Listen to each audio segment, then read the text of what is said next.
so we're recording. So hello everybody. I'm glad you could make it out today. My name is Doug G. And if you don't know, thank you. If you don't know anything about me, you know that I love to cook. Okay, so having said that, we're gonna make some of the most amazing yeast rolls today using this Asian technique called Tangzhong. And if you were looking for a yeast roll recipe that is like the best, this is it. The thing about this technique is that it allows the yeast rolls to retain moisture.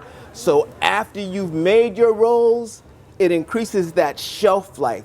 So 3-4 days down the road, your rolls are still moist and delicious. So having said that, let's begin. Okay, so what we should do first is to make the Tangzhong, and I'm sorry if I'm butchering that word, but that's the best that I can do. All right, maybe you want to see the Tangzhong. So I don't know if any of you, but okay. So we're going to make that first. What we have is a half a cup of water. To this, we're going to add our 3 tablespoons of bread flour.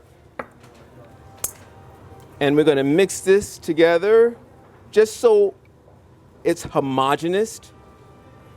Okay? And what we're going to do is once we get this so that it's at a smooth paste, we're going to put this in the microwave. And Jordan, I may need your help with this. All right. Yeah. We want to do 10 seconds? I just want to make sure that I don't put this metal into the, Yeah, we don't want to put we don't. metal. All right. All right. And I have like this little whisk. You might want to invest in a little whisk like this because it makes this possible. Thank you, It makes it easier. And we want All 10 right. seconds, sir? We're going to 10 seconds. And so you're going to do this at 10-second intervals for like 40 to 80 seconds. And I noticed somewhere in between 40 seconds and 60 seconds, that's when this really comes together. And I'm going to show you the consistency of it. Okay, it's not quite there yet. It's still the first 10 seconds. It's still very liquidy. Is that a word? Yeah, that's fine. I'll go with liquidy. I like All right. Another 10 seconds. And we're always monitoring this. You can have this at full power when you put it into the microwave. Okay, so this is, and by the way, it is getting warm. Yep. And today we're using this wonderful Breville oven, which maybe I'll have as a Christmas present. We'll see. I'm putting it on my wish list. All right, let's see. So 10, 20, 40, 10, 20, 30. Boy, whew, am I counting right? 10, 20, 30? All right. All right. We got you played. Don't worry about it. All right. All right. We might need to do this a little more. You know what, Jordan? Do it. Actually, do 20 seconds. 20 seconds? 20 seconds. Yep. And so Jordan was showing me how to use this magnificent microwave oven. It's so beautiful. The Breville Combi Wave 3-in-1. So it's okay. an air fryer, a convection oven, and a microwave. Wow, it's an air fryer, convection oven, and a microwave. So I may have made a mistake. It's actually 20-second intervals. 20 seconds, okay? And what you'll see eventually when it comes together, and it is beginning to come together. Yes, yes. And you know what? I'm actually gonna come out there and show you once it gets to where we want it to be, because when it becomes this pudding-like consistency, that means that the flour particles have, one more time, please, Yes, sir. have become gelatinized, and we're going to put that in our dough first. And then that gelatinized flour is going to coat all the other flour particles. And this is what allows your dough to retain moisture. And after all, that's what we want in our rolls. We want them to be moist. We want them to be tender. And this allows for that. And, okay. Bread flour? I'm using bread flour. Yep, we want bread flour because bread flour has a higher protein content. Can I come out there so you can see? Yes. Yes. Okay. Like grit. Yeah, see that? Yeah, that's beautiful. I just want you to see. Wow. So that's like the pudding-like consistency. See that? See? Okay. Now, before you made rolls, would you ever think about doing this? No. Right? We normally just add the yeast. Okay. See, Auntie? You see? Ooh, nice. All right. All right. And this is the Tangzhong technique. This right here. Okay? Now, we're going to try to put this in our bowl without making a mess and breaking everything back here. All right. That's right. Be careful. No tapping like really hard, right?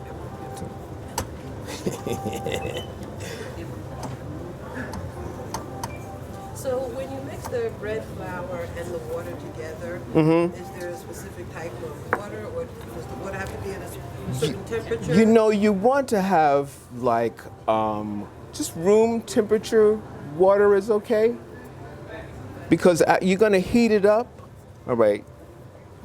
Now I have my Tangzhong. I have a half a cup of cold milk. And the milk has to be cold? Yes, the milk has to be cold. All right, because I don't know if you saw that, but there was a little steam coming off of the Tangzhong.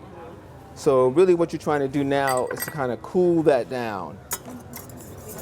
And yeah, I know that people like to just use the dough hook and, you know, set it and forget it, but here you kind of like, you want to get it going. So you add your half a cup of cold milk. You add your egg.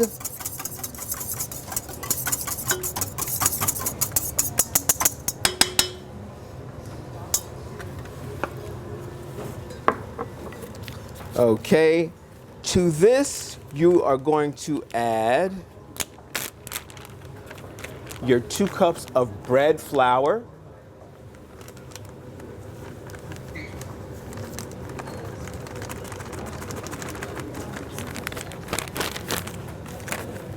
Okay, here we have 1.5 teaspoons of your active dry yeast. You can use the active dry yeast, the instant yeast. You can use the rapid rise yeast. Okay, so. What's your preference? You know, I'm always in a hurry. So I want things to happen quickly, like yesterday.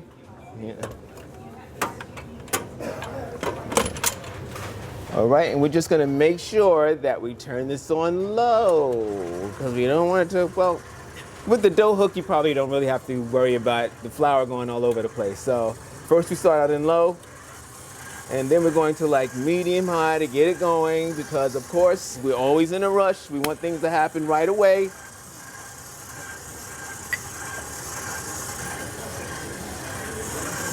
All right, let me just move this out of the way. And so you can't see it from there, but what it's doing is it's slowly kneading it and it's coming together.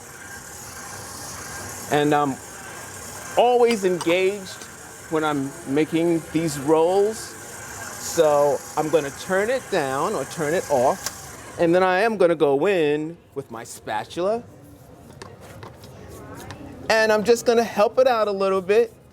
Push all that dough that's around the bowl, push it into the center.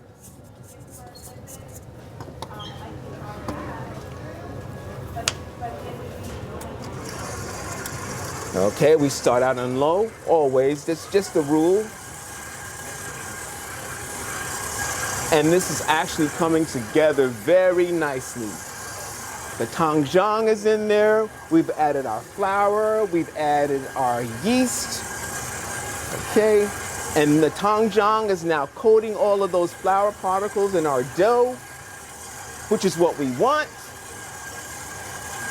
I'm going to turn it down just a little bit.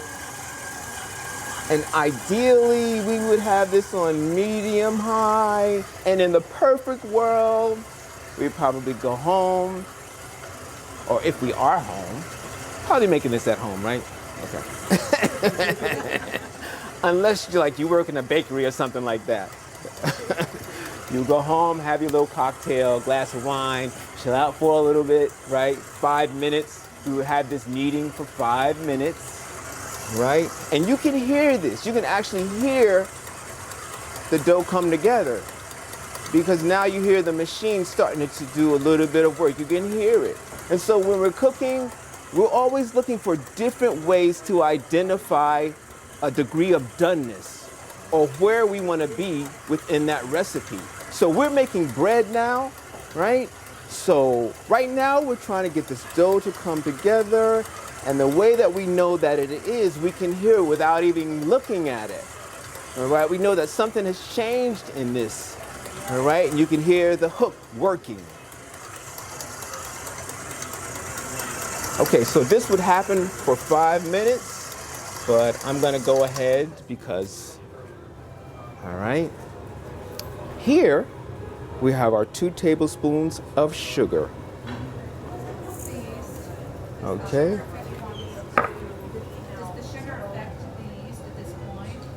The sugar actually, what it does, the sugar will tenderize, help to tenderize the dough. The one thing that I would be concerned about more so would be the salt, because the salt is what tends to slow the yeast, the action of the yeast down. But we're not adding too much. We're only adding 2 teaspoons, and then we have all that flour in there, and we have all those buffers in there. So normally, if we just added the salt to the yeast, it would probably kill it. But we have all those things going on, so it's providing a buffer. So we're safe between the salt and the sugar. Thank you for that question. Thank you for this question. Yes. Will you have this online? Will you put the recipe online for us? Yes. And listen, I have to tell you, this is really a recipe that I love. This has been done before. But there's a wonderful website that I love. Yeah, and it's called Cooks Illustrated. And I love it because they have the science behind what they do. You know, so it's a lot of, they look like geeks, and I consider myself to be one, you know, but it's like geeks cooking in the kitchen. When I see them, I get like really excited. But yeah, that's Cooks Illustrated. So now we've added our sugar, we've added our salt. Now we're gonna go in with this last ingredient, which is our unsalted butter. I just think that life, or really everything, is better with a little bit of butter.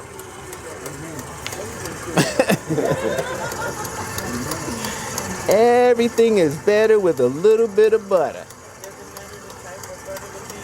I'm using, yes it does, unsalted butter. We want to use unsalted butter because we just added salt, right? So if we were to go in with more salted butter, for some people, you know, it might not be too much salt, but yes. And that's a good question. Thank you for that.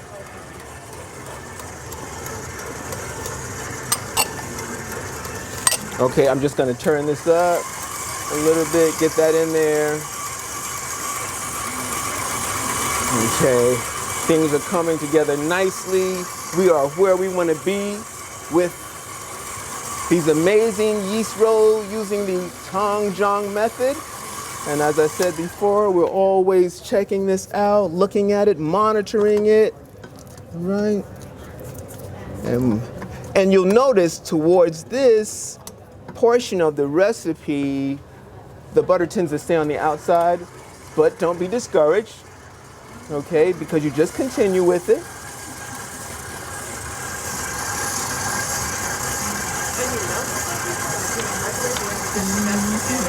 It's better to add it at room temperature because what I've discovered is that, and I have done that before, when you melt the butter, it tends to cause the dough to be like more liquidy, more loose, and it's harder to control. So when you add it at room temperature, it maintains that room temperature dough and it's easier to work with.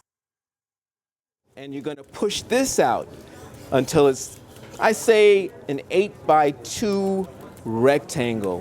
Can you see? I'm sorry, my back is to you. Sorry about that. Okay. And you're gonna flatten that out. Now, the gluten strands are long, they're elongated, right? So we want this with this roll. Okay, now I'm just gonna take one in and I'm gonna try to roll it so that it's equal, all right? And if you can see, it's no magic, it's nothing, no big deal. You just roll it, push it against itself. Don't forget to show love to the other side, too. The other side. Yeah, you gotta show them love, too. That's right. And Jordan, he's taking thank you, Jordan. And so you can see this. Okay? And then I just kind of like press it down so it kind of seals itself, right?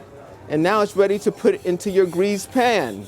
The second rise actually helps to provide a lighter texture. Sometimes after the first rise, it's not as light as it would be. It's a little dense. That second and third, then you get the lighter texture, the lighter bread. So this is how it's gonna look. But there is an egg wash on that. I prefer egg wash. I know sometimes people put a little cream and all these other, washes, but the egg wash does it for me. Yeah. Okay. So what is the egg wash? Egg wash. The egg wash helps to brown it. Oh. Yep. And it also provides a sheen. We're gonna taste these rolls? Yes. We're gonna bake it at 375 for 25 to 30 minutes, depending on your oven. Thank you. So how long do you think we should put in A couple of seconds. Yes. I do let it rest because it's like really hot, but sometimes I'm really hungry and I can't even wait that long. I take it right out and, go to work. Oh. Yeah, we put it in like this. And now we're gonna taste. Proof is in the pudding. 30 seconds. So, huh? 30 seconds? No, we'll do like 10. Do 10 seconds, yeah, because sometimes that really, Got you. it doesn't take that long. So we're just heating it up in the microwave. The thing is we don't wanna really cook it. We just wanna heat it up. And if you know anything about the microwaves, if you do too much, then it's like, it cooks it. That's it. It's not. Okay. Try this. When did I make this? I made it yesterday. Yep. I just made it yesterday. At 30. Yeah, do another 30, yeah. I got you. Discover this recipe. How did I, I've been making rolls for a long time. My dad used to drive us from Southampton into Harlem to go to church, and coming up in the elevator, I would smell the rolls. I mean, I usually wanted to, eat first, but we had to go to church, the Sunday service.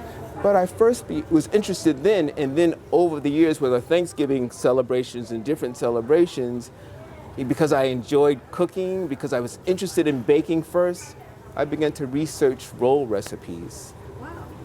Yeah, and so I came up on this one because, in that research, whenever I cook something, I always research it first. Even if I know something about it, if I know a lot, I still am going to research it. So, and then I found the roll recipe from Cooks Illustrated, and this is it.